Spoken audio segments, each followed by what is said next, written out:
So you are a Aries. I feel like I would be no other sign. I'm extremely fiery. I do have a angry side, which I know is nuts when I'm like smiling big, like I can get angry.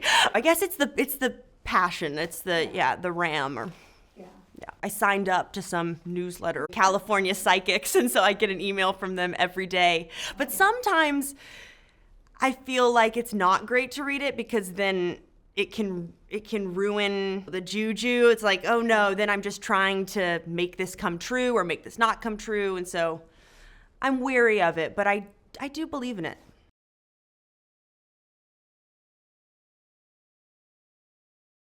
I would say I'm very fearless. Yeah.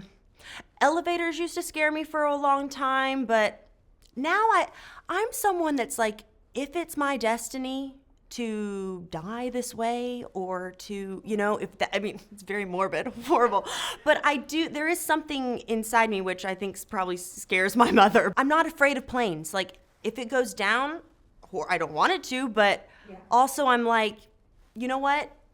It's like out of my hands and you can't live your life in fear. So there's nothing that really rings out that is really scary to me. I mean, other than like losing the ones you love. What did I love? Well, actually, I loved the Teletubbies. Loved them. That is all I watched when I was a kid. Apparently, that's what my mom says. Like, I loved the Teletubbies, which also looking back now, the Teletubbies are kind of creepy. Like, with the baby sun and all that. They're like, ooh. I remember I was very much obsessed with them. I loved Johnny Cash because my mom was a huge Johnny Cash fan. And so growing up in the car, that's all we would listen to. We would listen to Johnny Cash, all of his albums, and I fell in love with the storytelling. When I was younger, I imagined who this man was, but without knowing what he looked like. And so whatever I imagined Johnny Cash to be, that's who I imagined, and I had a crush on him. I actually had Bob Dylan posters in my room, and I had Marilyn Monroe. I wasn't actually technically allowed to have posters, but there was a select few, and if I organized them right, my mom allowed me to have posters.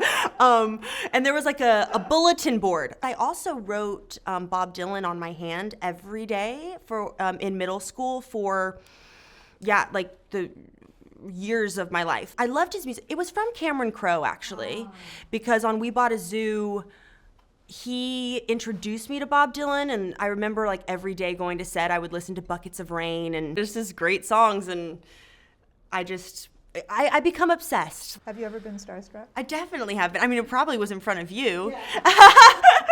Was it when Brad Pitt was like in his underwear? It was kind of like a casual, like a, mullet situation. He was like, cool in the front, then he turned around and woo, party in the back. I think we should explain that Brad Pitt's pants were cut out in the back for a photo shoot. Yes, for W Best Performances. I was turning red and my ears were turning red because I am someone that like, I blush with that. Like if you know I'm nervous or excited, like my face will give it away. My face is ever changing. I always feel like I wake up and I always look different. Like I've never looked the same 2 days in a row. Growing up, like in school, you had the girls who was like, oh, their hair was always perfect or like they looked the same. I was always jealous of those girls because they woke up and they looked the same and I always look so, I don't know, I look different.